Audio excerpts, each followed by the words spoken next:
También, pues, a saber diferentes tipos de... Para molestar a los R1, tranquilo, tranquilo. Yo estaba viendo a Valeria. Hay alguien con el micrófono prendido, por favor apáguenlo.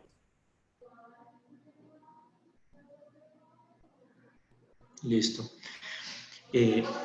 Y ahí pues también sabemos que van a haber entonces múltiples abordajes para una misma patología. Ya depende entonces de nosotros en qué tipo de abordaje podremos utilizar. Por ejemplo, tenemos entonces abordajes posteriores en los que vamos a realizar osteotomías del olecrano, podemos hacer desinserciones de los pedículos del anconio, liberación completa del tríceps, como es el abordaje de Brian Murray, abordajes para tricipitales también.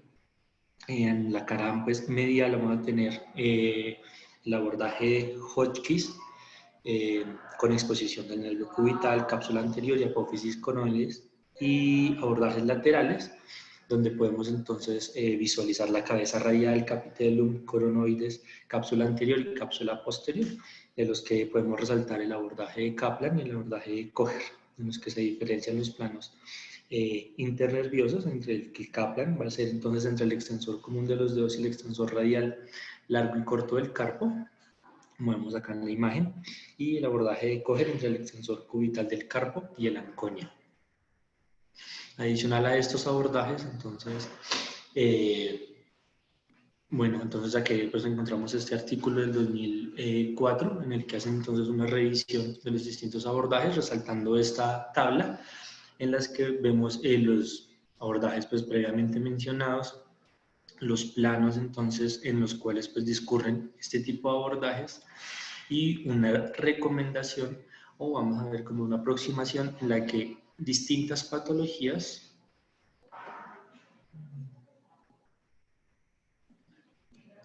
en la que entonces distintas patologías vamos entonces a tener distintos abordajes para una misma patología. Entonces, continuando, los abordajes anteriores como tal tienen una dificultad propia en cuanto a los paquetes vasculonerviosos, en los que entonces vamos a encontrar también diferente tipo de incisiones, rescatando acá entonces anterolaterales, anteromediales y abordajes transversos. En este es otro artículo en el cual entonces el abordaje transverso le llaman acá el abordaje anterior limitado de codo, en el cual realizan entonces una incisión sobre el codo en extensión a 0 grados, localizan el tendón bicipital, se dibuja una línea sobre la piel del eje longitudinal de la fosa del codo, y se dibujan otras dos líneas a nivel del pliegue del codo. A este nivel se realiza una incisión de 4 centímetros para continuar entonces pues, nuestro abordaje, nuestra exposición de la articulación. En el artículo entonces concluyen que existen pues, diferentes tipos de abordajes, que el abordaje anterior es una técnica, es una opción válida para tratar diferentes tipos de fractura, en la que no se realizará ninguna desinserción ligamentaria ni ninguna osteotomía, en lo que puede facilitar entonces el proceso de recuperación. Y estas técnicas, entonces por vías anteriores, va a tener una ventaja en cuanto a la accesibilidad, la correcta reducción de las fracturas, colocación de implantes, una recuperación posoperatoria, pero como desventaja grande entonces va a ser entonces la necesidad o la técnica quirúrgica más avanzada, el entrenamiento que vamos a deber tener para preservar todos los tejidos. Entonces la idea pues, de la revisión es tenemos que profundizar entonces una técnica, entonces aquí pues del doctor Luis Fernando Calixto, el expresidente de la sociedad del capítulo de hombro, también expresidente de la SCOT el año pasado, el actual jefe de servicio de mi universidad. En el abordaje entonces se resalta llamado pues las 3 ventanas. El paciente entonces inicialmente se va a colocar en una posición de cúbito supino con el miembro superior en extensión, idealmente en una mesa de mano. A este nivel realizaremos entonces una incisión transversa centrada sobre el pliegue anterior de la fosita cubital.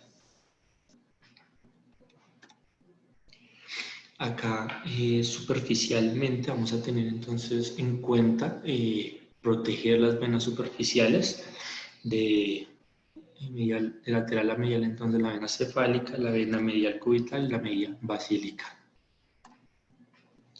Continuando pues la disección, vamos a encontrar entonces la aponeurosis del bíceps braquial, el cual vamos a analizar su desinserción. Está aquí en esta imagen. Medial a este vamos a encontrar el bíceps y la vena cefálica en esta imagen. Entonces recordamos de la aponeurosis, entonces la aponeurosis bicipital, también llamado el lacertum fibrosus, es una inserción entonces tendinosa que pues va del bíceps al músculo extensor radial del carpo, como vemos acá en la imagen. El bíceps más superficial y profundo a este, entonces nuestro músculo braquial. Una vez desinsertada entonces la aponeurosis, vamos a tener la exposición de nuestro paquete vasculonervioso. Acá en la imagen, entonces aquí tendremos con el asterisco el nervio mediano y adyacente a este la arteria braquial. Recordar entonces siempre que nuestro tendón del bíceps va a ser nuestro marcador y nuestro poste para las diferentes ventanas y disecciones profundas.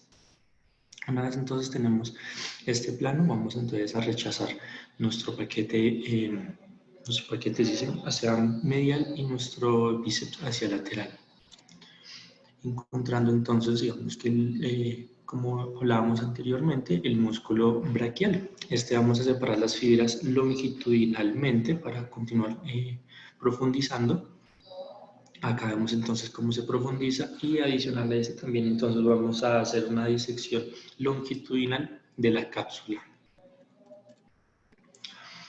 En nuestro plano profundo, entonces a este nivel, en nuestra ventana central, vamos a tener una exposición adecuada de la tróclea y de la coronoides. Acá se ve la tróclea entonces con esta flecha negra y la coronoides acá inferior. Una ventana lateral por este mismo abordaje que se va a diferenciar entonces en la manera como vamos a hacer la disección ya profunda. Digamos que devolviéndonos, entonces vamos a tener acá nuestro tendón del bíceps y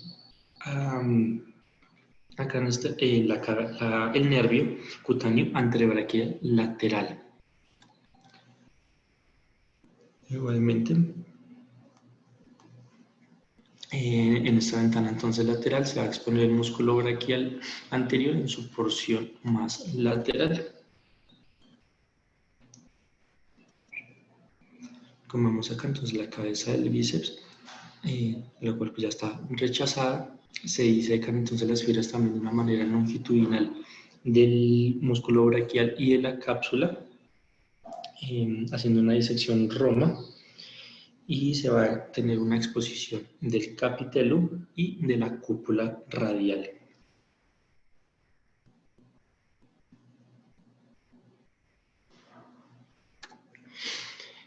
Se resalta a este nivel que el nervio radial discurre entre los músculos braquial anterior y braquio radial, pero este pues, va a estar protegido por sus fibras, por lo cual al hacer una separación lateral pues, del músculo, este se va a proteger y nunca debe ser visualizado. Y tenemos la posibilidad de realizar una tercera ventana, una ventana medial, en la que se va a diferenciar porque se va a hacer una separación lateral del paquete vasculonervioso. Se exponen las fibras del músculo braquial y así se va a poder visualizar toda la parte más medial de la cápsula articular, exponiendo entonces también el tubérculo sublimis de la apófisis coronoide. Se encuentra aquí en la imagen.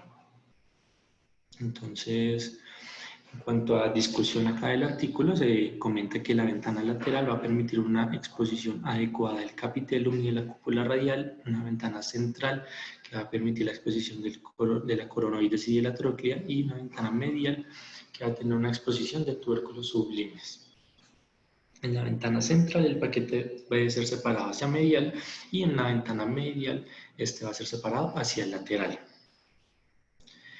En cuanto a ventajas, entonces tenemos que este tipo de abordaje va a evitar realizar desinserciones ligamentarias, no va a requerir osteotomías, nos vamos también a ahorrar dobles abordajes, dobles incisiones, se va a preservar en su mayoría todas las inserciones musculares, también capsulares, manteniendo así la vascularidad de los cóndilos, y adicional a esto es una incisión bastante estética sobre el pliegue cubital, que va a tener entonces ventajas también en su cicatrización.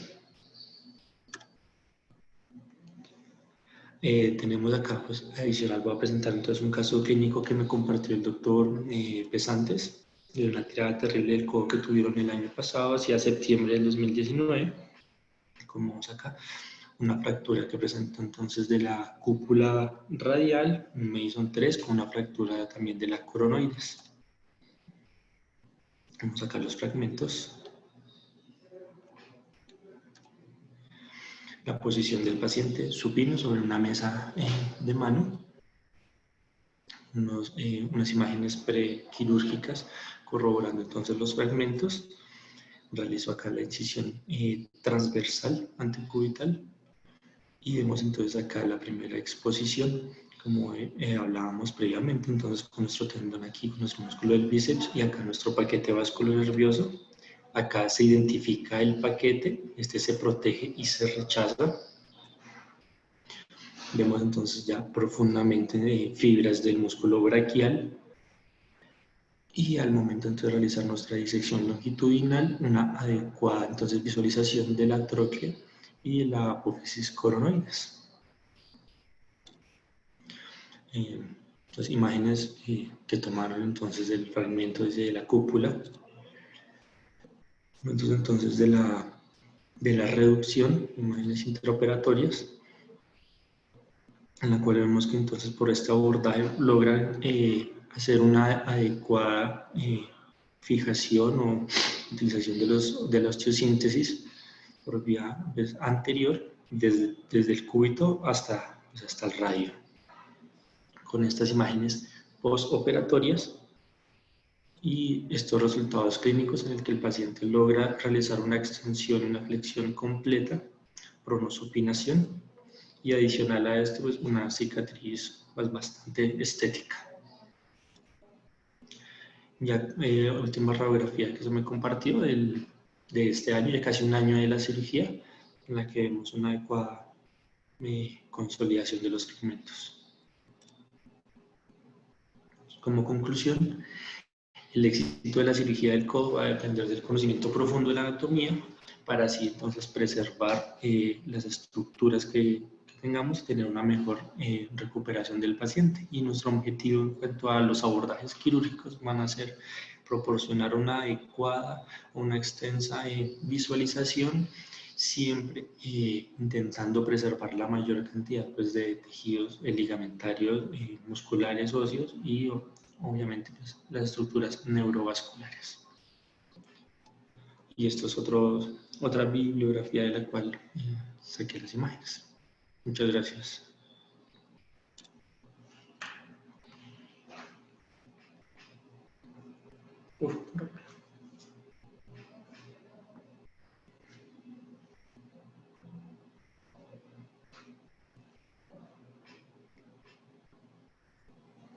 Bueno, bien, muy bien ilustrado, gracias. Además que no es un abordaje tan común, como se han dado cuenta. ¿Alguien tiene alguna pregunta?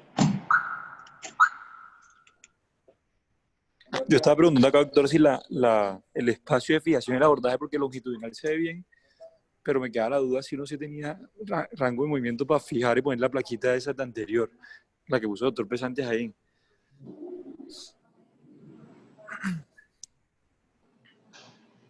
Ahí se ve. Bacanísimo. sino como, pues como todas las cirugías del doctor Pesante son muy, muy bacanas. Sí, obviamente se ve chévere la plaquita. Y la pregunta es, o sea, ¿cuáles son las indicaciones del abordaje anterior? Porque muchas, pues ya las mencionó Jonathan, pero muchas de esas indicaciones uno las puede hacer por un abordaje lateral y medial o... Sí, o sea, no tiene que ser exclusivamente por anterior en la mayoría. Sí, señor. El, no sé. Porque ahí quedaría más difícil también hacer la reinserción, pues si uno tiene la triada y hace con el protocolo estándar el abordaje de la reinserción del complejo alimentario lateral, quedaría más difícil desde el anterior.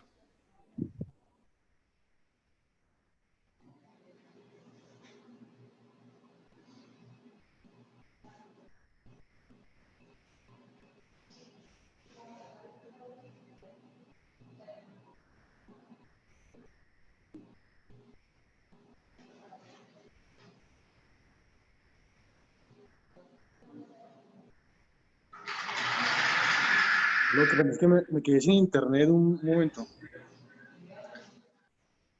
o sin señal, pues. Sí, señor. Eh, no, pues en cuanto a indicaciones, entonces como hablábamos, las fracturas coronales del húmero distal, ya sean del capitel de la tróclea, fracturas de la cúpula radial y fracturas de la coronoides. Estas serían, digamos, que las indicaciones de este abordaje. Y sin embargo, no hay una vía pues, universalmente aceptada. Es como una opción, una alternativa que podemos implementar en los pacientes adicional a un abordaje pues, lateral y medial. En caso de que se presente el caso, pues, podríamos evaluar esta posibilidad de este abordaje y ver cómo se asimilan entonces tanto los resultados postquirúrgicos inmediatos como tardíos e inclinarnos más hacia una técnica posteriormente. Sí, de acuerdo. Creo que esa es la respuesta correcta. Bueno, si no hay más preguntas, quedamos acá. Ya nos vemos en la consulta, ¿listo? Listo, Listo, doctor. muchas Vale, que gracias. estén bien. Muchas gracias, doctor. Luego, Feliz día. chao, feliz día. Hola, Jenny, ¿qué más?